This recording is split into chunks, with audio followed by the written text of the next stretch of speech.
حسن اخلاق میں سب سے اہم کردار انسان کی زبان کا ہے۔ رسول کریم صلی اللہ علیہ وآلہ وسلم نے ارشاد فرمایا، تم اپنی شرمگاہ اور اپنی زبان کی مجھے ضمانت دے دو، میں تجھے جنت کی ضمانت دے دیتا ہوں۔ انسان کے بہت سارے گناہوں کا سبب انسان کی زبان ہے۔ جھوٹ بھی زبان بولتی ہے، بہتان بھی زبان لگاتی ہے، غیبت بھی زبان کرتی ہے،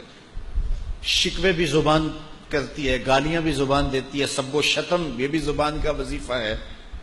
اور کسی کی عزت اچھالنا یہ بھی زبان کے ذریعے ہے۔ تو زبان کے جرم باقی سارے اعضاء سے زیادہ ہیں۔ اس لیے جو ہے وہ جس نے زبان کو قابو میں کر لیا اس نے اپنے آپ کو بہت سارے فتنوں سے محفوظ کر لیا۔ میں اور آپ اپنی زندگی پہ غور کریں اور اپنے شب و روز کا مواخذہ کریں اور اپنی زبان کو جو ہے وہ حفاظت میں رکھیں۔ اللہ تعالیٰ نے اس کو 32 دانتوں کے اندر جکڑ کے رکھا ہے اور 2 جبڑوں کے اندر رکھا ہوا ہے، لیکن یہ پھر بھی سنبھلتی نہیں ہے، اور اللہ یاذ باللہ سب و شتم تو آج ہمارا شعار زندگی بن گیا ہے، اور چھوٹے چھوٹے بچوں کی زبانوں پر اتنی غلیظ گالیاں ہیں۔ میں ایک دن گھر سے نکلا تو کوئی 12-13 سال کا بچہ ہوگا، اس نے سکول کا بستہ بھی ڈالا ہوا تھا، سکول جا رہا تھا، تو آگے کچھ بچیاں وہ بھی 5ویں 7ویں کلاس کی ہوں گی، اس نے اتنی غلیظ اور گندی گالی دی بغیر کسی وجہ کے کہ مجھے ایسے لگا جس طرح میرے کانوں میں آگ لگ گئی ہے اور میری سانس رکنے لگی۔ خیر میں نے ہمت کر کے تیز قدم اٹھا کے اس کو کندھے سے پکڑا، تو اس نے جب پلٹ کے مجھے دیکھا تو شرمسار ہو گیا اور شرمندگی سے اس کو پسینہ آ گیا۔ میں نے اس کو کہا، بیٹے یہ جو تو نے گالی دی ہے، زمین آسمان کے درمیان جتنی جگہ ہے نا یہ زہر سے بھر گئی ہوگی، اور تجھے شرم نہیں آئی کہ تو نے یہ بات کی؟ تو خیر اس نے بڑی شرمندگی کا اظہار کیا۔ تو آج ہمارا معاشرہ، یہ ایک عکس بتا رہا ہوں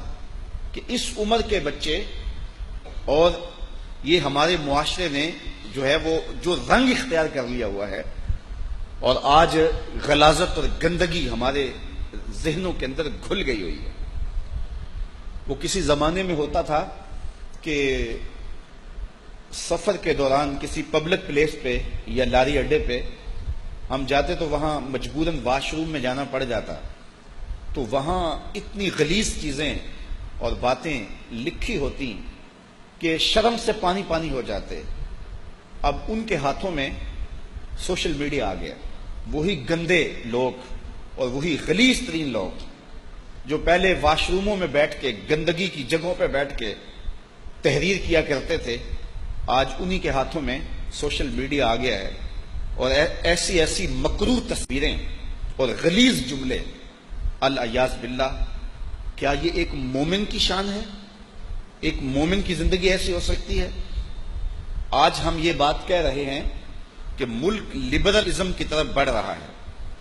اور آج کوئی خیر کی بات یہاں سوشل میڈیا پہ آتی ہے اور کسی شخص کی سمجھ میں وہ بات نہیں آتی، یا اس کے دل دماغ کے اندر کوئی اسلام کے بارے میں کوئی اتنی محبت نہیں، آپ یہ بھی مان لیں، اور وہ اس پر کوئی بات کر دیتا ہے، اور اس کے بعد پھر جس طرح اس کو گالیاں دی جاتی ہے تو وہ نہیں بھی اسلام سے دور تو ہم اس کو دھکا دے کے اسلام سے باہر نکال دیتے ہیں۔ تو مجھے بتاؤ کہ جب ہماری معاشرت کا یہ رنگ ہوگا تو پھر ہم کہاں لڑکتے ہوئے کہاں جا کے گریں گے؟ تو میں آپ سب نوجوانوں کو بالخصوص کہتا ہوں کہ ایسے تمام گروپوں سے نکل جائیں اور ایسے لوگوں سے اپنا تعلق ختم کر لیں کہ جو غلیظ اور گندی سوچ کے حامل ہیں، کیونکہ جب سوچوں کا گند اور غلاظت جب سامنے آتی ہے تو پھر روح میلی ہو جاتی ہے، اور جب روح میلی ہو جائے تو ایسی روحوں پہ اللہ کے انوار کی بارش نہیں ہوتی۔ تو اپنے آپ کو پاکیزہ بناؤ، اپنے طرز زندگی کو خوبصورت بناؤ، اور غلاظت اور گندگی سے اپنے آپ کو نکالنے کی کوشش کرو۔